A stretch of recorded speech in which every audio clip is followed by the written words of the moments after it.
নদিয়ার ভীমপুর থানার অন্তর্গত ভীমপুর বাজারে আজ আনুমানিক সন্ধে 8টা নাগাদ নদিয়া জেলার উত্তর যুব সভাপতি সুশান্ত মণ্ডলের সাথে নদিয়া উত্তর 1 নম্বর ব্লকের মাদারের সম্পাদক অলোক বিশ্বাসের মারামারির ঘটনা ঘটে।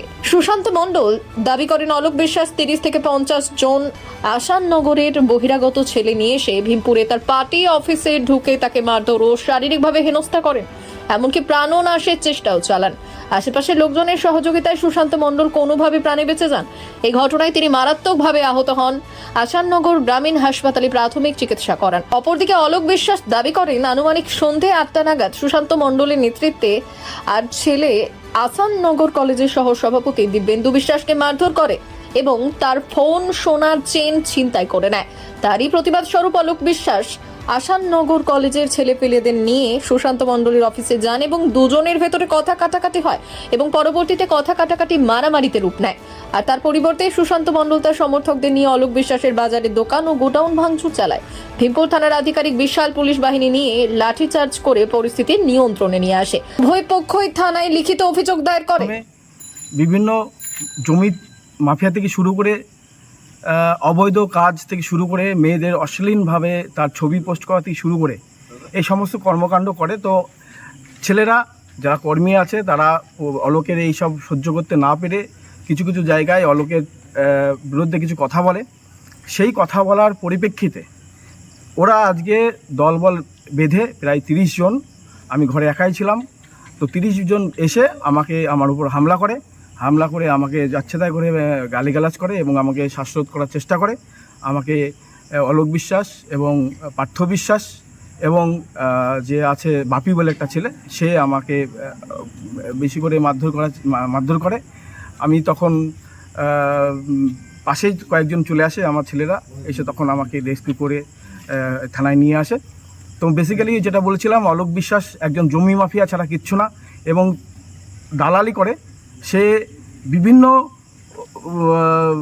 কন্ট্রাক্টর মানে ও এক সময়ে 2018 সালে বলি, 2018 সালে তখন তৃণমূল কংগ্রেসে ছিল। তৃণমূল কংগ্রেসে থাকাকালীন সেই সময় মানুষের উপর প্রচুর অত্যাচার করেছে। পরবর্তীতে আমরা জানলাম, দল যখন দেখলো যে অলোক বিশ্বাসের কারণে দল ক্ষতিগ্রস্ত হচ্ছে, তখন দল অলোক বিশ্বাসকে সরিয়ে দেয়। সেই তখন থেকে অলোক বিশ্বাসের একটা রাগ আমাদের উপর ছিল।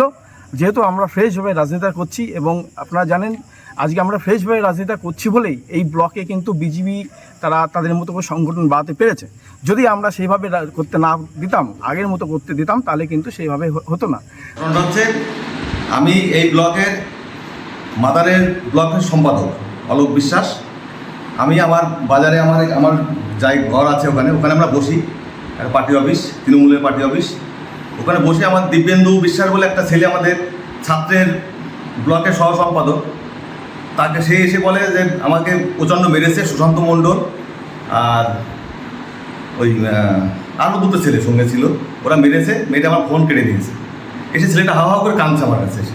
তখন আমার এখানে অনেক ছেলেপিলে ছিল, সবাই ছিল মোটামুটি। আমার ছাত্রের রাকেশ ছিল, ছাত্রের সভাপতি নদিয়া জেলার, পার্থ ছিল, প্রাক্তন ছাত্রের সভাপতি। এরা শুনে এরাও বলছে দাদা প্রতিদিন আমাদেরকে মারছে, তো চলো একটু শুনতে হবে। আমি শুনতে গিয়েছি, ওর ওখানে গিয়েছি। ও প্রথমে উদ্যত্ত আমার ফোন দুটো দিয়ে দেয়, আমি চলে যাই, কেন মারলি এটা বল। তখন উদ্যত্ত হয়ে আমাকে মারতে আসে, আমাকে প্রচণ্ড ধাক্কি দেয়।